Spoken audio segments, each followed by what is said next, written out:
কিয়ামতের কঠিন ময়দানে প্রথমে দুইটা ভাগ হবে। হাসরের ময়দানে বিচার ব্যবস্থাটা প্রথমে দুই ভাগে বিভক্ত। একদল ইমানদার আর একদল বেঈমান, একদল ইমানদার আর একদল বেঈমান। মহান আল্লাহ ফেরেশতাদেরকে ঘোষণা দিবেন, যাদের কপালে ইমানের নূর থাকবে, যাদের কপালে ইমানের নূর বাসবে, যাদের কাছে ইমান আছে তাদের ডান হাতে আমলনামা দাও, আর যাদের কাছে ইমান নাই ওরা বাম হাতে আমলনামা পাবে। ওই দিনই ওই সময়ই প্রমাণ হয়ে যাবে কে জান্নাতি আর কে কে জাহান্নামী। যারা বাম হাতে আমলনামা পাবে চিরস্থায়ী জাহান্নামী বলে গণ্য হবে, কন্যা আউযু বিল্লাহ। যারা ডান হাতে আমলনামা পাবে তারা জান্নাতি বলে গণ্য হবে। তখনই হাসরের ময়দানে ইমানদার ডান হাতে আমলনামা নিমা এত খুশি হবে, পরীক্ষায় পাশ করলে রেজাল্ট পায়, চাকরি হইলে অ্যাপয়েন্টমেন্ট কার্ড পায়, ওইগুলো পায়া বান্দা দুনিয়াতে যেমন খুশি হয় এর চাইতে হাজার হাজার গুণ খুশি হইয়া চিল্লাইতে থাকবে, কে কোথায় আছো রে দেখো সুসংবাদ, আল্লাহ আমাকে নিয়ামত দিয়েছেন, চিরস্থায়ী জাহান্নাম থেকে বাইচে গেছি। ডান হাতে আমলনামা পাইলাম মানেই হলো চিরদিন জাহান্নামে থাকতে হবে না। প্রথমে সমস্ত মানুষ কয় ভাগ? আরো জোরে। এক ভাগ চিরদিনের জন্য জাহান্নামে চলে গেল, এদের নিয়ে আর কোনো হিসাব নিকাশ নাই। অথচ ওরাও দুনিয়ার জমিনে অনেক অনেক ভালো ভালো কাজ করছে, রাস্তা বানায় দিছে, কাজটা কি খারাপ না ভালো? হাসপাতাল বানায় দিল, কাজটা কি খারাপ না ভালো? দোষ জমিনে সব সময় ব্যবসা করে নীতির উপরে, সত্য কথা বলিয়া সমাজে চলে, এমন মানুষও বিধর্মী আছে। কিন্তু কপাল পুরা গল, ইমান না আনার কারণে সব বরবাদ, সব হারাইল। সারাদিন বাজারে ঘুরে আর বাজার করে, যা পায় তাই কিনে, যা পায় তাই কিনে, ব্যাগে ঢুকায়, কিন্তু আফসুস তার ব্যাগের তলা নাই। ব্যাগের কি নাই? তলা নাই। কয়টা সদাইব বাড়ি? একটাও না। ইমান এমন এক দৌলতের নাম, আল্লাহ পাক রব্বুল আলামিন কাফেরদেরকে চিরদিনের জন্য চিরস্থায়ীভাবে জাহান্নামী বলে ঘোষণা করবেন। এবার রইল ডান হাতে আমলনামা পাইল যারা, জেনে রাখবেন ডান হাতে আমলনামা পাইলেই জান্নাতে ঢুকতে পারবে না। আবার আরেকটা বিচার কায়েম হবে। প্রথমে তো জান্নাতি আর জাহান্নামী পরীক্ষা করে পার্থক্য করা হয়েছে, ভাগ করা হয়েছে ইমানদার আর বেঈমানের ভাগাভাগি। এখন যে ইমানদাররা রয়ে গেলেন দুনিয়ার জমিনে, সব ইমানদারের চাল চলন, উঠা বসা, আমল আখলাক, কথাবার্তা, খাওয়া দাওয়া, হালাল হারাম সব সমান না বেশ কম আছে? এই হিসাবটা তখন হবে। ওই হিসাব নিকাশ করিয়া এরপরে হইল ফয়সালা। যেহেতু বেশ কম, তার জন্য বিচারের বন্টনও হবে, স্থান বিন্যাসও হবে বেশ কম। একদল মানুষ এইরকম আছে, বুকার রাজ্যে বাস করে, বুক ভরা আশা নিয়ে, শূন্য আশা নিয়ে বসে থাকে। কেমন আশা? আমাদের একজন হুজুরকে প্রশ্ন করছে, হুজুর আল্লাহ তো দয়ার সাগর। বলে হয়, এতে কোনো সন্দেহ না। আল্লাহ কি পারেন না দয়া করে আমাদেরকে জান্নাত দিতে? হ্যাঁ পারেন। আল্লাহ যদি দয়া করে আমাদেরকে জান্নাত দিয়ে দেন, তাহলে আপনারা যে একটা ঠগা খাইলেন। কি ঠগা? যে আমরা দুনিয়াতে গানও গেলাম, জীবনে গান গেলেন না, আমরা যা ইচ্ছা তাই করলাম, কিন্তু শেষমেশ সব এক জায়গায়। আমরা দুনিয়ার মজাও মারলাম, ওইখানে গিয়া সব একসাথে, মাঝখানেও আপনারা একটা ঠগা খাইলেন। তো হুজুর খুব বুদ্ধিমান, উনি বললেন আপনি কি করেন? যে আমি একজন বিসিএস ক্যাডার, প্রথম শ্রেণীর অফিসার, আমি ইউনো একটা উপজেলা। হুজুর বললেন, আজকে যদি বাংলাদেশ সরকার যিনি দায়িত্বে আছেন উনি যদি ঘোষণা দেন যে সরকারের বিশেষ দয়ায় এই দেশের যত সুইফার সব ইউনু, শিক্ষায় যোগ্যতায় না দয়ায়, সরকারের দয়ায় যত সুইফার মেতর আছে এদেরকে ইউনুর চেয়ার দেওয়া হলো, এমনটা হতে পারেনি না পারে না? পারে বলে প্রাইমারি হস করে এইট হস করে গেই সুইফার হয়েছে ইউনুর চেয়ার দিব পারে। এমনি বেটা তেলে বেগুনে জল্লা সরকারের মাথা খারাপ হয়েছে না? সরকারের কি মাথা খারাপ হয়েছে? এখন হুজুর বলেন, সরকারের যদি মাথা খারাপ না হয় আল্লাহর কি খারাপ হয়েছে? সারা জীবন তোমার যেমনে মন চায় এমনে চলছো, এখন একসাথে এক জায়গায় যাইবা এটা ভাববা না। প্রথমে হিসাবটা হয়ে যাবে ইমানদার আর বেঈমানের। বেঈমান চিরদিনের জন্য জাহান্নামী। ইমান না থাকার কারণে যত ভালো মানুষই হোক না কেন চিরদিনের জন্য জাহান্নামী হয়ে গেল।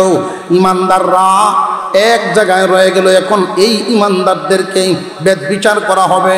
ঐতিহাস মুফাসসিরিনে কেরাম বুঝার সুবিধার্থে তিনটা ভাগ করেছেন। তিন দল মুমিন মুসলমান হাসরের মাঠে তিন ভাগে বিভক্ত হবে। একদল ইমানদার বিনা হিসাবে জান্নাতে চলে যাবে। আল্লাহ পাক রব্বুল আলামিন একদল ঈমানওয়ালাকে জান্নাত দিবেন বিনা হিসাবে, হিসাব নাই, বিনা হিসাবে জান্নাত।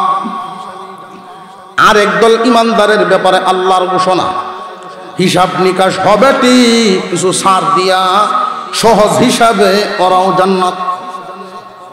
একদল যাবে বিনা হিসাবে, আর একদল সহজ হিসাবে, আর একদল খুব কঠিন হিসাব চুকাইতে হবে। ইমানদার মুমিন হাসরের মাঠে কয় দল হইব? আর জোরে কথাটি মনে থাকবো নি, বাড়িতে নিবেন নি। আমরা তো ওয়াজ বাড়িতে নেই না, মাঠ উঠেছে। তিন দল ইমানদার মুসলমান, একদল বিনা হিসাবে, আর একদল সহজ হিসাবে, আর একদল বড় কঠিন হিসাবে। এই তিন দলের পরিচয়, ওলি মুসলমান, আল্লাহর ওলি মুসলমান, পরহেজগার মুসলমান, গুনাহগার মুসলমান।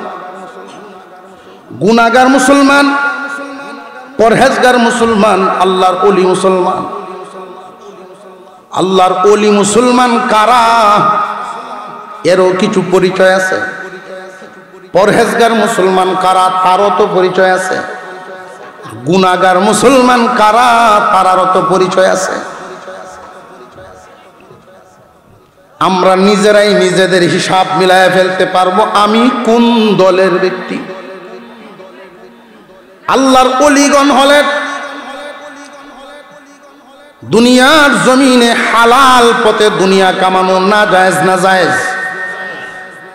কোন মানুষ যদি এমন সুযোগ পান, এমন ব্যবস্থা পান, হালাল পথে 1 কোটি টাকা মাসে ইনকাম করার সুযোগ পায়, তার জন্য কি বেহালাল না হালাল? আল্লাহর ওলি যারা হবেন হালাল পথেও দুনিয়া কামানোর লোভ লালসা থাকবে না। হালাল পথে ব্যবস্থা আছে, ইচ্ছা করলে দুনিয়া কামাইতে পারেন, কিন্তু প্রয়োজনের অতিরিক্ত সাজসজ্জা নাজ নিয়ামতের পাগল পারা তারা হবেন না। 2 নাম্বার, আল্লাহর ওলিগণ তাদের দিলের হালতটা এমন রাখেন, কলবটাকে এমন ভাবে সাজাইছেন, বিশেষ গুণে গুণান্বিত আল্লাহর ওলি মুসলমান। এদেরকে যদি কেউ প্রশংসা করে ভুলে না, কেউ যদি মন্দ কয় রাগ হয় না। কলবের অবস্থা এমন, আত্মা পবিত্র বানায় ফেলছেন। আল্লাহর ওলিগণের যতটা নিদর্শন সব বললে তো এক সাবজেক্টই শেষ। পরহেজগার মুসলমান বুঝেন, সহজ এক কথা, ফরজ ওয়াজিব ছাড়ে না, হারাম কাজ করে না। ফরজ ওয়াজিব ছাড়ে না, হারাম কাজ। হালাল পথে যদি সুযোগ পায় মাসে 1 কোটি কামাইব, সুযোগ যদি না পায় 1 টাকাও হারাম পথে উপবাস থাকবে, তবু হারাম ধরবে না। ওই মানুষগুলো কি গুনাহগার না পরহেজগার? দুনিয়ার ক্ষতি হোক, দুনিয়ার ক্ষয়ক্ষতি তারা স্বীকার করে নেবে, কিন্তু আল্লাহর হুকুম ফরজ ওয়াজিব তারা ছাড়বে না। যে কোনো হালতে ফরজ ওয়াজিব পালন করেই যাবে। সুন্নত মুস্তাহাব হয়তো কম বেশি হবে তার, কিন্তু ফরজ ওয়াজিবের ক্ষেত্রে তার কোনো আপোষ নেই। ওরা পরহেজগার, ওলি মুসলমান, পরহেজগার মুসলমান। আরেক দল গুনাহগার মুসলমান, ইমান আছে ঠিক, আমলে গন্ডগোল। এমনি নামাজ পড়ে ঠিক, কিন্তু দাওয়া কাটা যখন লাগে দান ভাগে, নামাজও নাই। সারা দিনের নামাজ একসাথে রাত্রে পড়ে, এমনও তো আছে। সুবিধা থাকলে আছে, অসুবিধা হইলে নেই। মুসলমান ভাইয়েরা আমার, কিয়ামতের দিন এই মানুষগুলো 3 ভাগে বিভক্ত হবে। গুনাহগারদের হিসাবটা হবে যার অপরাধ যেই পরিমাণ সাজা ভুগবে এই পরিমাণ। 1 ওয়াক্ত নামাজ ছাড়ছো, এটার যেই সাজা আছে এটা পূর্বা। 2 ওয়াক্ত ছাড়া হইছে, এই পরিমাণ সাজা ভুগবা। 10 ওয়াক্ত ছাড়ছো, এই পরিমাণ সাজা ভুগবা। হারাম যে পরিমাণ খাইছো, এই পরিমাণের হিসাব করিয়া তোমার সাজা হবে। সব হিসাব নিকাশ করার পরে অপরাধ যে পরিমাণ সাজা ভুগবা ওই পরিমাণ। জান্নাতে মুমিন যাইবা, কিন্তু সাজা ভোগার পর। গুনাহগার মুসলমান আল্লাহর হুকুম ফরজ ওয়াজিবের তোয়াক্কা করে না, সুযোগ হইলে ফরজ আদায় করে, সুযোগ নাই এত চিন্তা নাই। কিন্তু পরহেজগার মুসলমান কান পাত সব সময় খাড়া রাখে, খুব সাবধান। দুনিয়ার মোহমায় পড়ে, বন্ধু বান্ধবের পাল্লায় পড়ে, আত্মীয় স্বজনের কারণে ফরজ ওয়াজিবে আমার ঘাটতি হতে পারবে না। কারণ ফরজ ওয়াজিবের বিধানটা কার? জবান খুলে বলেন কার? যত কিছুর উপরে হারাম ঘোষণা আছে, এই হারাম ঘোষণাটাও কার? আল্লাহ নিষেধ করেছেন যত ক্ষতি হোক না কেন আমি সেইখানে যাব না। আল্লাহ নিষেধ করেছেন প্রয়োজনে জেলে যাব, তবু নিষিদ্ধ কাজে গিয়া একসাথে হব না। এই জন্য জমিনে একদল মানুষ দেখবেন পরহেজগারির জীবন যাপন করতে গিয়া অনেক ক্ষতিগ্রস্ত হয়। পরহেজগারির জীবন যাপন করতে গিয়া সবার সাথে মিশতে পারে না, সবার সাথে চলতে পারে না, মনে অনেক দুঃখ লইয়া দুনিয়া ছাড়ে। আল্লাহর ওলিগণ বিনা হিসাবে জান্নাত। পরহেজগার বান্দা যারা হবেন তাদের ব্যাপারে আল্লাহর ঘোষণা হলো ওদের হিসাব বিকাশটা সহজ করিয়া যেই ঘাটতিগুলো আছে এই ঘাটতিগুলো পূরণ করিয়া সহজ হিসাবে জান্নাত দাও।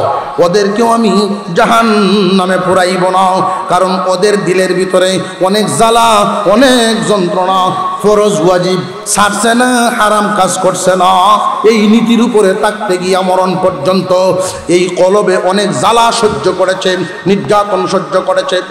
সমসাময়িক বন্ধু বান্ধবরা দুনিয়ার স্বাদ নেয়, তার মনেও চায়, কিন্তু আল্লাহর নিষেধ হওয়ার কারণে মন রে কষ্ট দিছে, সেইখানে সে যায় না।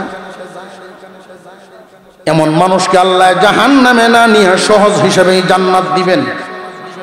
গুনাহগার মুসলমান, পরহেজগার মুসলমান, আল্লাহর ওলি মুসলমান। এই জমিনের মধ্যে আমরা এখানে যারা আছি, বিভিন্ন বাজারে মসজিদ আছে না নাই? মসজিদে আসর মাগরিব এশা 3 ওয়াক্ত জামাত হয়। 3 ওয়াক্ত জামাত চলছে। আবার চায়ের দোকানগুলোতে চা খাওয়ার আড্ডাও চলছে, টেলিভিশনও চলছে, গল্প গুজবও চলছে। যারা মসজিদে নামাজে আছেন তারা ইমানদার মুসলমান, আর মসজিদের বাহিরে যারা চার দোকান আছে তারার মুখের দাবিতে ঠিকই ইমানদার, কঠিন ইমানদার মুসলমান, কিন্তু একটা শব্দ লাগায় দিতে হবে, গুনাহগার মুসলমান। আমি আপনাদের সামনে কুরআনুল কারীমের সূরা আনফাল থেকে প্রাথমিক দিকের কয়েকখানা আয়াত তিলাওয়াত করেছি। এখানে সত্যিকারের ইমানদার মুমিনের কিছু সিফাত, 5টা গুণ বর্ণনা করেছে। এই 5টা গুণ যার মধ্যে থাকবে, মহান আল্লাহ বলেন উলাইকা হুমুল মুমিনুনা হাক্কা, তারা সত্যিকারের ইমানদার। সত্যিকারের ইমানদার কারা? 5 গুণের অধিকারী হবে তারা। একদল নামে মুমিন, বিশ্বাসের মুমিন, আরেক দল গুণে মুমিন। দুই দলের মর্যাদা সমান না বেশ কম আছে? তো সমাজের অবস্থা হইল গুণে মুমিনরা বিশ্বাসী নামে মুমিনদের সাথে তর্ক করতে পারে না। নামাজি আর বেনামাজি যদি তর্ক হয়, তো বেনামাজির ঈমান শক্ত হয়। হালাল কায় আর সুদকুর, হালালকুর আর সুদকুর দুইটাই যদি তর্ক হয়, হালাল পথে পরহেজগার যে চলে, তর্ক করে সুদকুরের সাথে পারে না। বরং হারাম পথে যারা চলে, আমাদের সমাজ ব্যবস্থাটা আমরা যা দেখছি গুরুত্বপূর্ণ জায়গাগুলোতে ওই গুনাহগার মুসলমানদেরকে আমরা অগ্রাধিকার দেই, পরহেজগারির কোনো তালাশ করি না। এমনকি দুনিয়ার অন্যান্য প্রায় প্রতিষ্ঠান তো আছেই। আফসোসের সাথে বলি, আল্লাহর ঘর মসজিদ কমিটি যে হয়, বহু মসজিদ কমিটি এমন সভাপতি, সেক্রেটারি, কেশিয়ার এমন ব্যক্তিদেরকেই সমাজে দেওয়া হয়। এর চাইতে উত্তম মানুষ, পরহেজগার মানুষ অনেক সমাজে আছে। এরপরে ওই গুনাহগারদেরকেই দায়িত্ব দেওয়া হয়। সুদের সাথে ঘুষের সাথে জড়িত, সারা জিন্দিগি কাটাইছে সুদ ঘুষ খায়া, শেষ পর্যন্ত যখন হাইলে দুল্লে বুড়া হয়ে পড়ছে, তখন কোনো কামও লাগে না। সিরাটেহা দান বাক্স খাওয়া যায় মাঝে মাঝে, সিরাটেহা কোনো দুহানো যেহেতু চলছে না, বাস ঘুরে তুলে দিছে, জুম্মার দিন আল্লাহরে দেখছে দান বাক্স। মানুষের জিন্দিগির একটা অংশ। ব্যবসা চলে না, গৃহস্থির চলে না, চাকরির চলে না, সমাজও চলে না, সংসারও চলে না। সংসারও যদি চলতো তো বুড়িটা খুশি থাকলো। বুড়ি চিল্লায় আর তার চেয়ে শয়তানটা মসজিদে যাইবার পারে না। কি করব? শেষ পর্যন্ত মসজিদ হয়ে জাগা লয়। এলাকার সম্পদ বেশি থাকার কারণে, লাঠির জোর বেশি থাকার কারণে আমরা যা দেখে মানুষকে দায়িত্ব দিয়ে দেই, আসল যেটা দেখার কথা পরহেজগারি দেখি না। সারা বাংলাদেশের যে চিত্রটা খুব খেয়াল করে, এই চিত্রটা আমাদের দেখতে হতো না। পৃথিবীর কোথাও, পৃথিবীর কোন দেশে এমন ঘটনা ঘটে না যে সংসদের সব সারা দেশের অনুসারী নেতা ফেতা যা আছে একসাথে পারে, এমন নাই। এটার কারণ, মূল কারণটা কি? মূল কারণ হলো ওলামায়ে কেরামের শাসন তারা মানে নেয়। হক কথা বলতে তারা দেয় নাই। হক কথা বলতে দাও, হক কথা শুনতে থাকো, সেই অনুযায়ী অনুসরণ করো। অন্যায় দেখতে থাকবা, প্রতিবাদ করবা না, তখন তোমাদের হালত তো এমন হওয়াটাই স্বাভাবিক। এটা অসম্ভব না। যোগ্য ব্যক্তিকে যদি যোগ্য জায়গায় না নেন, তাহলে সেই জায়গাটার সাথে বেইনসাফি হয়। জায়নামাজে দাঁড়াবে ইমামের মুসল্লায় যোগ্য একজন ব্যক্তি। আমরা তালে যেমনি চলা শুরু হয়েছে কমিটি, কয়েকদিন পরে আমার তো এই চিন্তা যে 10-15-20 বছর এবার যদি চলে, কোন দিন যে খোঁজে ইমাম সাহেব আপনার আমল লাগতো না। আমরা সাহায্য যেহেতু হজ করে আইসে, জুম্মা নামাজ ফেব্রুয়ারি দিয়ে চালায়, এটাও করতে পারে। গুনাহগার মুসলমান, পরহেজগার মুসলমান, ওলি মুসলমান, নামে মুমিন, আল্লাহর কাছে গ্রহণযোগ্য হইল গুণী মুমিনের। সত্যিকারের ইমানদারের গুণ থাকবে কয়টা? জোরে কোন কয়টা? ইন্নামাল মুমিনুনা আল্লাযীনা ইযা যুকিরাল্লাহু ওয়াজিলাত কুলুবুহুম ওয়া ইযা তুলিয়াত আলাইহিম আয়াতুহু যাদাতহুম ঈমানা ওয়া আলা রাব্বিহিম ইয়াতাওয়াক্কালুন। সত্যিকারের মুমিনের এক নাম্বার গুণ হবে তার অন্তরে থাকবে আল্লাহর ভয়। 2 নাম্বার গুণ হবে কুরআনুল কারীমের এমন মহব্বত, কোরআনের তেলাওয়াত শুনলে তার ভালো লাগবে, মানে ঈমান বাড়বে। আল্লাহ বলেন কোরআনের তিলাওয়াত শুনলেই যাদের ঈমান বাড়ে, ঈমান তো দেখাও যায় না, ধরাও যায় না, বাড়ে বা কমে বুঝবো কেমনে? যদি ভালো লাগে বুঝবা ঈমান বাড়ে। আল্লাহর কালামের তিলাওয়াত যাদের অন্তরে কোরআনের মহব্বত থাকবে, কোরআনের হাফেজ দেখলে তার ভালো লাগবে। কোরআন যারা পড়ে এদেরকে দেখলে ভালো লাগবে। মাদ্রাসায় যারা পড়ায় এদেরকে দেখলে ভালো লাগবে। নবীর বাগান মাদ্রাসা দেখলে তাদের ভালো লাগবে। আল্লাহর কালামের সাথে সম্পৃক্ত যা আছে সব তার অন্তরে ভালো লাগবে। যদি ভালো লাগে বুঝবেন আল্লাহর কথা যেটা ঈমান বাড়ে। 1 নম্বরে আল্লাহর ভয়, 2 নম্বরে কুরআনুল কারীমের মহব্বত, 3 নম্বর ওয়া আলা রাব্বিহিম ইয়াতাওয়াক্কালুন। হর হামেশা সর্বাবস্থায় আল্লাহর উপরে ভরসা করে চলে। মুমিন ভরসা করবে কার উপর? আল্লাহর উপরে ভরসা করে হামেশা। গাড়ি আমারে ডাকা নিব এই ভরসা করে না, ভরসা তো করে আল্লাহর উপরে। গাড়ি হইল মাধ্যম। সংসার ছেলেরা টাকা পাঠায় সংসার চালাতে পারবে না, সংসার চালাবে আল্লাহ, টাকাটা আসবে এটা মাধ্যম। মুমিন যদি একজন আর একজনকে জিগায় কেমনে চলেন, কেমন আছেন, দেখবেন অনেক মানুষ, বেশিরভাগ মানুষের মুখের উত্তর, জবানের উত্তর দেখবেন কোন রকম টান্যা টুন্যা, মোটামুটি। এই শব্দটি যদি জিগান কেমন আছে, মোটামুটি। সকালবেলায় ফজরের পরে রাস্তা দিয়ে হাঁটে মানুষ, তো এক সাইডে দিয়ে হাঁটতেছে এক মোটা লোক। ওনারে জিজ্ঞাসেন ভাই সব কেমন আছেন, কয় আজ মোটামুটি। এর অপর সাইডে দিয়ে আরেকজন মোটা মহিলাও যায় হাঁটে। উনি এদিকে তাকায় কয় চরিত্রটা ঠিক করো। আমি কি কইলাম, তুমি আমার দেখে মুটি কইছ, আমি তো কিছু মোটামুটি কয়টা ওই তওবা করলাম, আর জিন্দিগিতে কি মোটামুটি করতাম না। মুমিনকে যদি কেউ জিজ্ঞাসা করে কেমন আছেন, সর্ব হালতে ইমানদার মুমিনের জবানের উত্তর হবে আলহামদুলিল্লাহ। আল্লাহ যাকে যেই হালতে রাখছেন আল্লাহর প্রতি খুশি থাকাই হলো আল্লাহর প্রতি ভরসা। মুমিন যদি বিপদে পড়ে তখন আল্লাহর প্রতি নারাজ হয়ে যায়, খুশির হালতে যখন পড়ে তখন আবার আল্লাহকে ভুলে যায়। মুমিন সর্ব হালতে আল্লাহর প্রতি, আল্লাহর উপরে ভরসা করবে।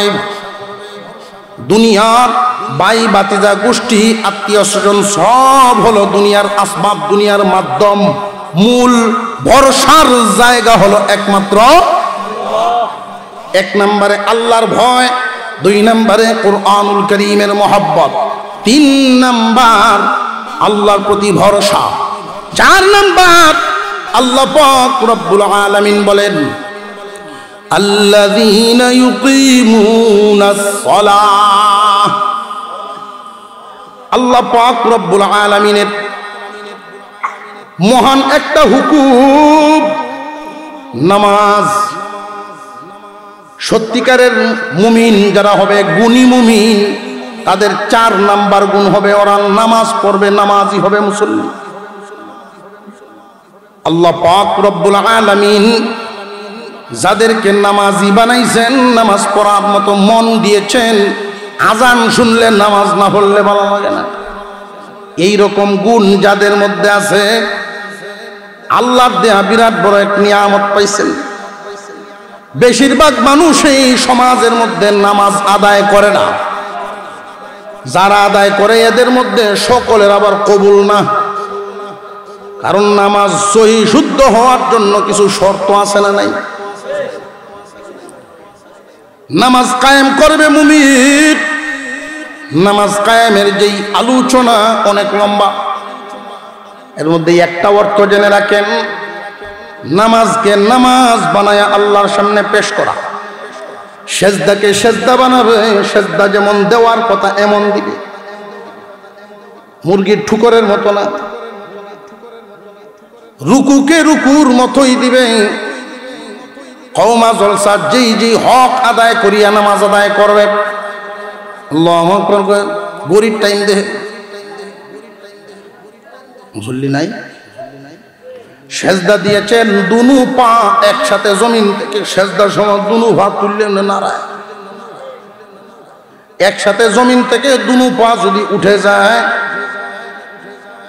সামান্য সময় দেরি হয়ে যায়, তসবিহ পড়াও সম পরিমাণ সময়, নামাজ শেষ।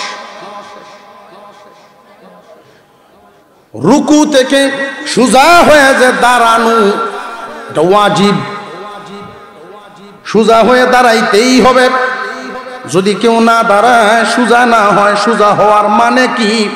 মেরুদণ্ডের পিঠের হাড় কোমরের উপরে যেন ভালো করে বসে, সোজা হয়ে দাঁড়াইছে। এমনি কোন রকম রুকুর থেকে তুলা দিয়াই আবার সোজা না ওই আইন নুয়া তাকা অবস্থায় লুঙ্গি বলা আরম্ভ করছে। কারণ পর্ব ফোরসেও যে দুই হাত দিয়া দুপুরিয়া আল্লাহর হুকুম। চতুর্থ গুণ হবে ইমানদার মুমিন নামাজ কায়েম করবে। নামাজের যেই অংশটা সে ভালো বুঝে না, বুঝলে ওনার কাছে জিগাইবে বারবার। জমিনে 5 শতক জায়গা কিনলে, কাগজপত্র না জানলে জানুয়ার কাছে বারবার জিগায়, বুঝার জন্য যায়। ক্ষণস্থায়ী জিন্দিগি, এটার জন্য তুমি এত সতর্ক। আর যেই নামাজে তুমি জান্নাতের আশা করো, ওই নামাজকে তুমি নামাজ বানাইছো না। আমাদের যেমন একটা বডি আছে, নামাজেরও বডি আছে।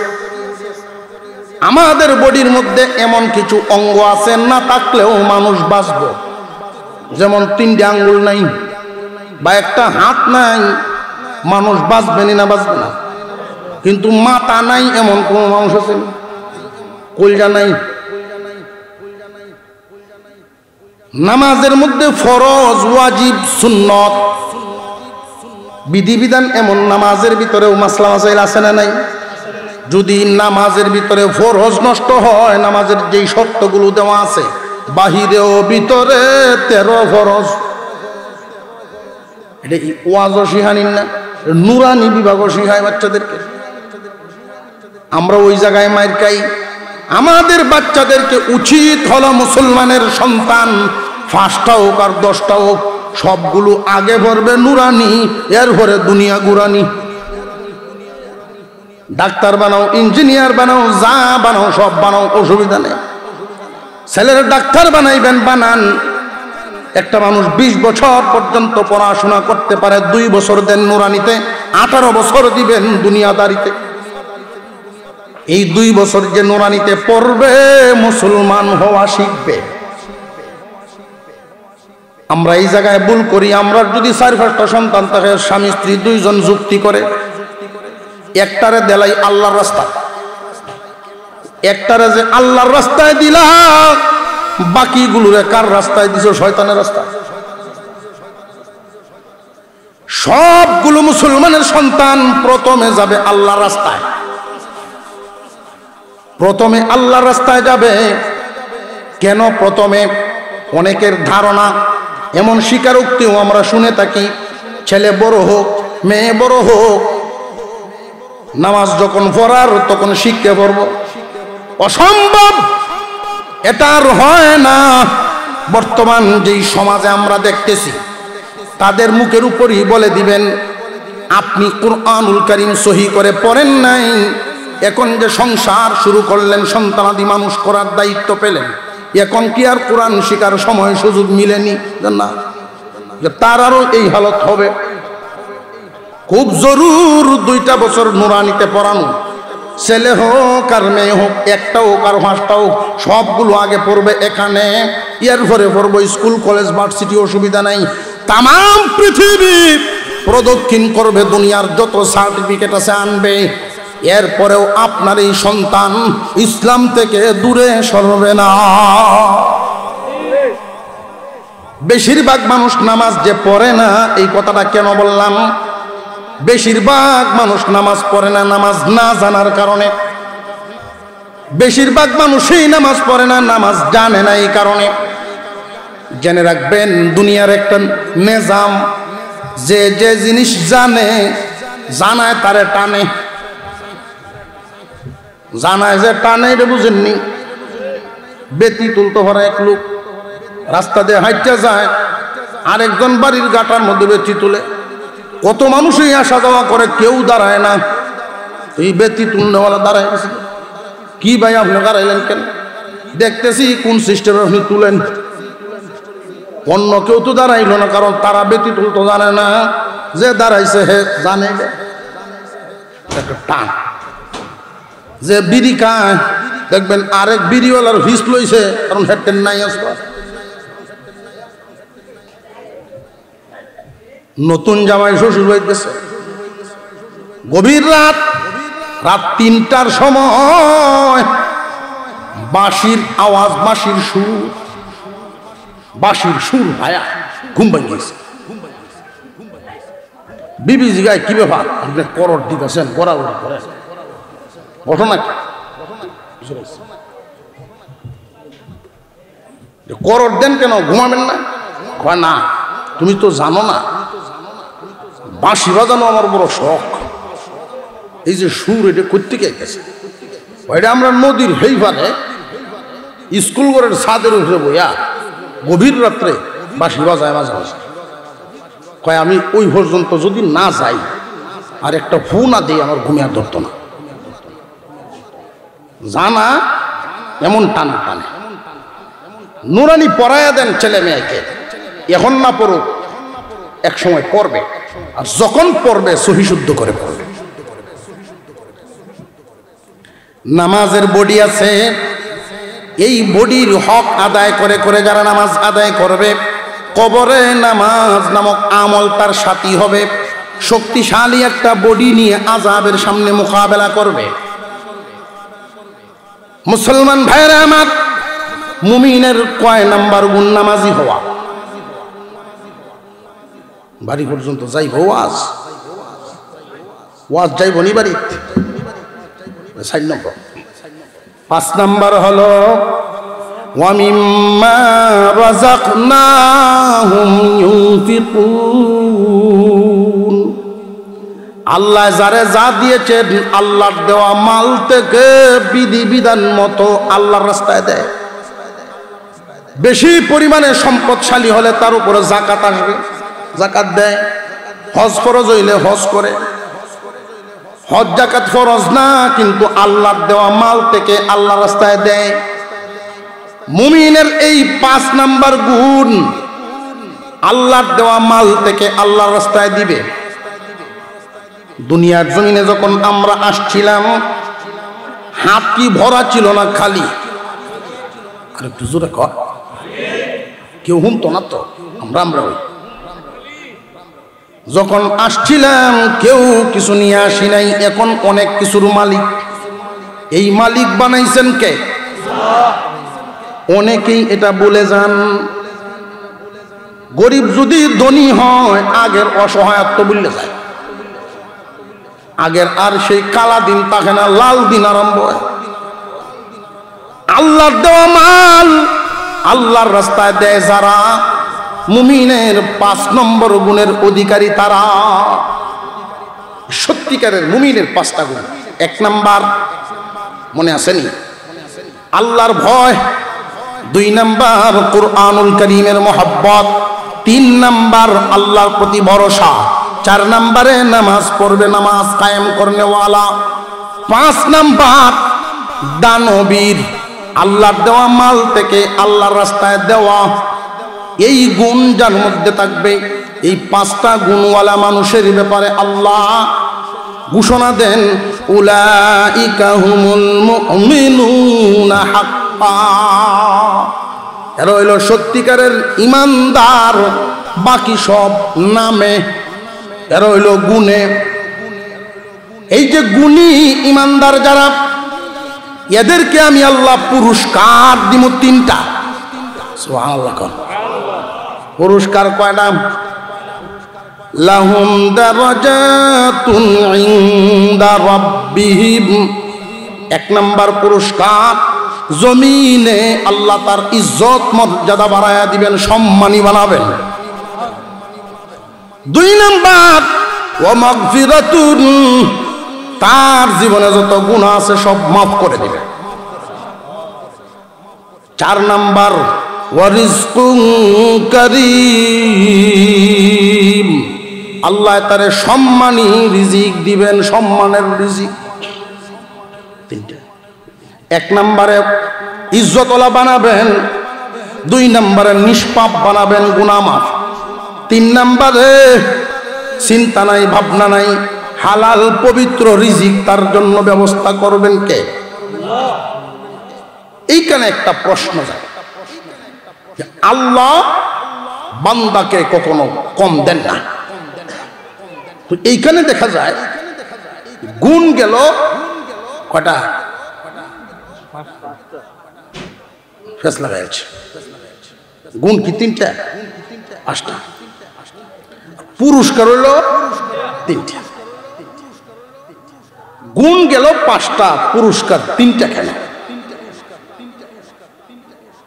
এই পাঁচটা গুণ এক একটা জায়গার সাথে সম্পর্ক আছে। আল্লাহ পাক রব্বুল আলামিনের ভয় এক নম্বর গুণ, তার অন্তরে আল্লাহর ভয় থাকবে। দুই নম্বরে কোরআনের মহব্বত থাকবে।